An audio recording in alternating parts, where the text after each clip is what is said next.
Boa, André, essa pergunta é excelente, porque acho que na própria pergunta tem elementos aí que nos ajudam a falar bastante sobre esse tema de inovação em empresas maduras. Você falou um pouco sobre tecnologia, sobre modelo mental, sobre a cultura da inovação, né, Pierre? Eu acho que esses elementos numa empresa grande, numa empresa madura, numa empresa já consolidada, eles trazem elementos que nos fazem pensar em fazer mais de uma coisa ao mesmo tempo, né? Total. Acho que esse é um tema muito moderno, é um grande dilema das organizações, né? Como a gente paga as contas e constrói o futuro ao mesmo tempo, né?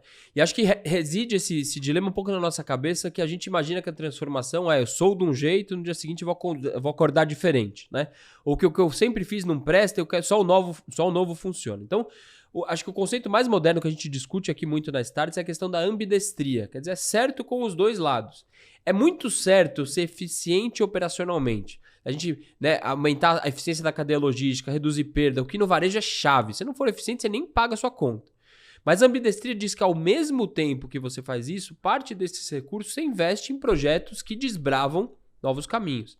Ou seja, este equilíbrio dos dois lados da ambidestria é a coisa mais moderna. Quando você pega qualquer uma dessas empresas hoje que a gente olha, essas empresas de tecnologia, que são as empresas que estão construindo o futuro, elas não são empresas revolucionárias, elas são empresas ambidestras. Vamos pegar a Amazon, por exemplo.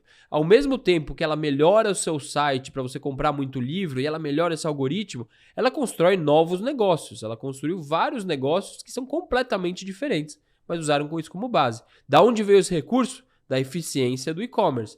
Ou seja, de alguma forma, quando a gente trabalha a eficiência, a gente abre espaço para investir na coisa nova, mas é ao mesmo tempo.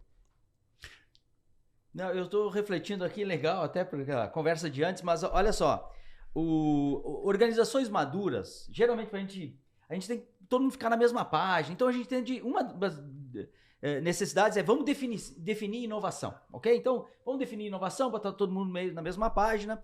Agora eu peço uma licença para vocês, eu penso assim, por um momento penso que inovação, ela não gosta de ser muito bem definida. A inovação, ela é lisa, ela tá sempre se reinventando, é daquelas coisas difíceis de definir, pensa assim, ok? Porque está muito nos olhos de quem vê. Alguém pode achar que o iPhone foi inovador. Não, inovador foi o iPod que veio antes. Não, inovador foi o vidro do gorila que fez fazer touch no iPhone. Não, é a Apple Store, porque o cara podia fazer apps. Concorda assim? Tá um pouco na perspectiva de quem vê, tá? Agora, uma maneira talvez que uma organização madura consiga entender é que toda a liderança, todos nós estamos envolvidos no negócio, a gente consiga entender que a inovação ela tem esse degradê. 2 eixos que eu acho que ajudam a pensar e entender a inovação. O primeiro, pensa que no eixo X, inovação, vamos dizer que é uma coisa nova, ou fazer de algum jeito novo uma coisa. Então, existe essa coisa que a gente chama de ordem de magnitude. É o quão diferente essa coisa é. Então, ordem de magnitude é quando a gente diz assim, 10 na 0, 10 na 1, 10 na 2, entendeu? Então, imagina que alguém vem com uma ideia de algo inovador.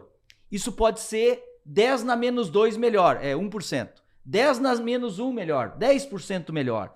Não, pode ser 10 na 1, pode ser 10 vezes melhor, 100 vezes, 1000 vezes. Então a primeira coisa, quando a gente debate inovação, é ver que esta possibilidade, essa hipótese, o quão diferente esse negócio é. Qual é o impacto diferente que tem? Porque ela pode ser mais incremental ou ela pode ser mais transformadora, beleza? Tá. Agora, junta talvez no eixo Y, não só o nível do impacto, mas quando que esse impacto vai acontecer? Cara, essa mudança vai acontecer essa semana, Júnior. Não, isso é para mudar o resultado do mês, Pierre. Não, isso é para transformar o trimestre, o ano. É os nossos próximos 10 anos, entendeu? Então, quando eu penso num eixo de inovação, sem tentar definir, eu penso que existe o grau de impacto disso. Então, quando a gente está falando de uma coisa nova, qual é o grau de impacto? E quando que você espera esse impacto? Eu acho que se eu fizer esse degradê, eu acomodo a conversa. Aí o papo de inovação deixa de ser tão maluco e etéreo e disperso e a gente consegue entender melhor e colocar todo mundo na mesma página. Esse eu acho que é um dos primeiros desafios do que diabo nós estamos falando. E eu acho que o que você falou bem, organizações maduras, elas têm talvez uma dificuldade ou não se acostumaram com isso, diferente das startups, que é nascer num cenário onde elas precisam desafiar alguém, né? Eu já sou maduro, eu já sou grande, eu já tenho domínio do mercado, eu estou muito mais para fazer, talvez, manter o meu domínio do que desafiar ou criar uma coisa nova. E as startups que vieram a trazer esse novo conceito, eu preciso desafiar alguém. Para desafiar alguém que é grande, eu preciso inventar coisas, eu preciso ser criativo.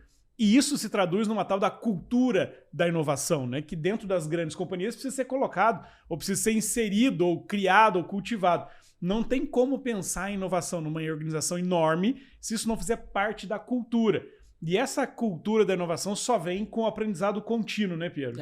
É a questão da gente trabalhar um pouco com, assim, a gente tem muitas coisas boas, a gente chegou até aqui com muito mérito, tem muito orgulho do que a gente é. Mas o jeito de a gente se manter relevante é aprendendo o tempo todo. E aprender é abandonar alguma coisa para assumir uma nova, né? Então essa questão da cultura de aprendizado é chave para a gente continuar inovando. E vamos lembrar que a gente está falando do aprendendo sobre o quê? Tem duas coisas muito importantes nessa pergunta. Primeiro é sobre as tecnologias, sobre como o mundo está mudando, o que me impacta, a cripto, NFT, blockchain. Eu tenho que entender um pouco disso, porque entender disso é entender de negócio cada vez mais. Não é ser o cara de TI. Todo mundo que é o cara de gestão tem que entender dessas tecnologias porque elas são modelos de negócio.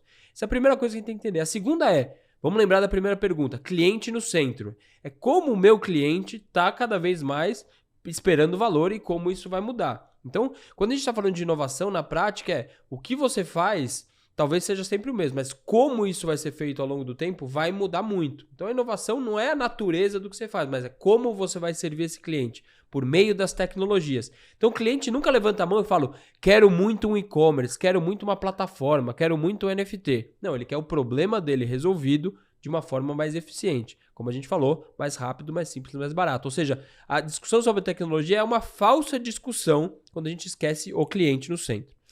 Bom, André, acho que é isso. Inovação é tecnologia, é pensar diferente, é cultura, é aprendizado, enfim, é não se conformar com o jeito que as coisas são e buscar um jeito diferente de fazer coisas novas, ganhar muita eficiência hoje, mas principalmente construir o futuro ao mesmo tempo. Não se faz uma coisa ou outra, mas uma coisa e outra. Esse talvez seja o grande conceito, talvez a grande lição desse nosso bloco, dessa sua pergunta aí, que por sinal foi muito boa.